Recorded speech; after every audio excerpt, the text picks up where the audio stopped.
Hello, I'm Flora, speaking out for the third time on YouTube, and I do thank you for letting me share thoughts and experiences with you in a life of almost a century that I feel are very relevant for these days.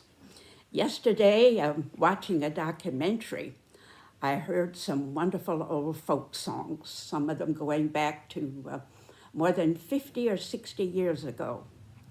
And one I especially loved. It began, if I had a hammer, I'd hammer in the morning, I'd hammer in the evening, all over this land. A hammer of justice, a hammer of freedom, a hammer of love with my brothers and my sisters all over this land. And I remember the second verse, particularly on my mind today. If I had a bell, I'd ring it in the morning, I'd ring it in the evening, all over this land. A bell of danger, a bell of warning, a bell of love to brothers and sisters all over this land. This dates back to the 1970s, at least, maybe earlier, a time of enormous turmoil in our country with the Vietnam War, the protests on the campuses, and then, of course, the presidency of Nixon and the scandal of Watergate. And around that time, a strange phenomena arose, which began often with great beauty, joy, idealism, and then morphed into the exact opposite of what that old folk song is talking about. I'm talking about the rise of the cults, the vast, huge, mind-bending cults of the 1970s. Some are still with us today, though we don't hear as much about it then. Then they often dominated the media. Thousands and thousands of young people, after the uproars of the 60s and early 70s, were looking for purpose, meaning, stability, ways they could get their lives in order and help the world at the same time. The papers were full of desperate parents trying to pull their children out of these, well, we called it brainwashing then, these groups. Court sessions, everyone was overwhelmed by what was going on. It wasn't all that new, really. Back in the early 1800s, middle 1800s, there was a similar phenomenon. Great new sects and cults and new ways of living and believing were rising very fast. I think they come at times of, maybe after times of great uncertainty and chaos, when people are trying to find purpose. Well, my first experience of one of these cults, it wasn't one of the big notorious ones. It was a small one, but equally vicious in its results. A group of about maybe 50, 60 people. The leader was a woman who said, of course, you had to believe and obey everything she taught and said, because her ideas and inspirations and commands came straight from God. She was the one who could fix their lives, fix their problems. She was the one who could give them purpose, not only for their own selves, their families, their children, but help the world as well. Well, I sat there watching her, and I watched others watching her. They were expressions of awe, wonder, and intimidation. She brought people up in front of the group for shaming, rebuking. She also praised people who had been especially obedient and receptive that week. I was a visitor of that group, and I left thinking, I've got to know more about this way of living and thinking. And that began almost half a century of studying cultic living cultic attitudes. I read everything I could get my hands on. I visited several groups. I talked with people who, shall we say, survivors of these groups who got out. They were still very scarred in their ability to trust. Their wounds took them a long time to trust anybody or anything again. Much damage had been done.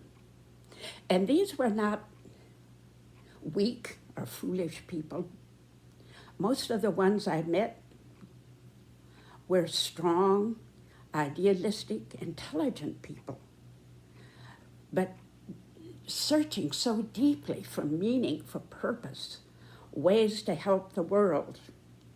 Often they'd had dysfunctional families, and they were looking for strong, loving communities, strong leaders who would tell them how to live, how to help the world, how to get their lives in order. And I realized as time went on, these were not just religious groups by any means. They're families that could turn into cults. Workplaces, sports training, health groups, self-help groups, the fashion world, reform groups, any group really. Nations can turn into cults. They all, though, have in common 4 major signs. The first is there is a leader or small group of leaders that are to be regarded with awe and obedience. He or she is the main source of intelligence, wisdom, a main source of knowledge, guidance, the only source that can fix your life, help you with your problems, tell you what to do with your family, how to help the world. All others are stupid, losers, dangerous, heretics. Leave them, the leaders say, especially your family and friends if they don't agree. All other evidences, reality out there is false thinking, false news. A second point they all have in common is once you're in, you will be watched. Outer obedience is not enough. There's got to be correct thinking. And if you express any doubt, ask the wrong questions, give any kind of challenge or a different idea, you will be punished by scorn, shaming, shunning, and the group pressure will be enormous.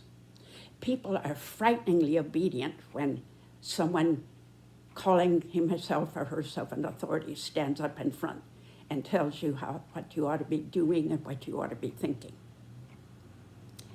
A third common aspect of cultic association and thinking. If you leave, if you actually get out and report your experiences, you will be threatened with attacks on your reputation, your job, your family, threats, you will have lawsuits, maybe even threats on your life. A fourth quality, if you stay in the cultic relationship, you will find that the leader increasingly becomes addicted to total obedience, addicted to praise, addicted to power. You will notice the leader begins making irrational demands on your time and energy. You'll notice that the leader increasingly becomes indifferent to your well-being. You will notice a rapid increase in favoritism and scapegoating.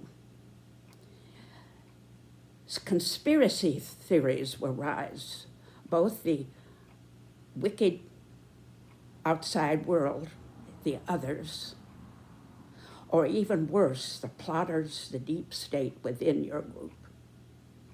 Purging will begin to happen. Spontaneity will be crushed out. New ideas suspect.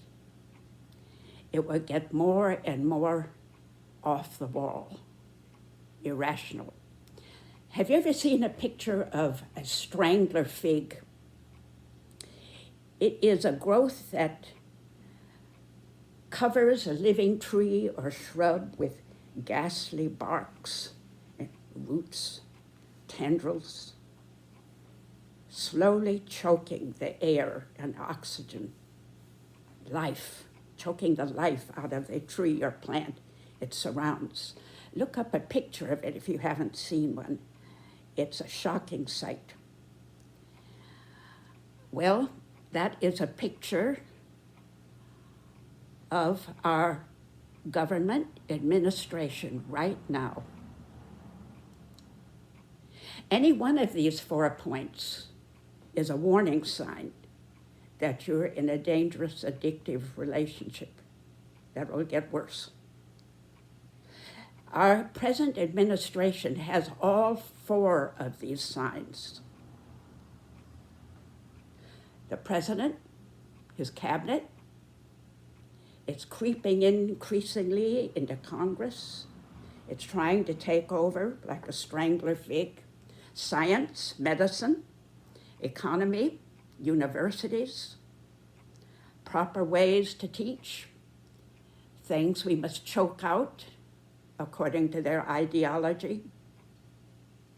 It's going on right now. Thank God, and I'm talking about the real God right now, whom the beautiful old anthem calls the author of liberty, for the pushback we are seeing. There was plenty of pushback back in the 70s and the 60s, mostly young people. Now I'm seeing it of all ages, individual groups. I'm seeing it from demonstrations in the streets. I'm seeing it in the courts, the law courts. I'm seeing it in the churches. I'm seeing it in the universities. This is a glorious sight to see. This long, hard, loud push against the strangler fig of our government trying to take over the country. The last verse of that beautiful old song that I heard again yesterday, and I hope they're still singing it. Some of you may even remember it. Well, I have a hammer, I have a bell, I have a song all over this land. A hammer of justice, a bell of warning, a song of love and mercy all over this land. Beautiful song. And thank you so much for being here. And I hope to share with you again next week.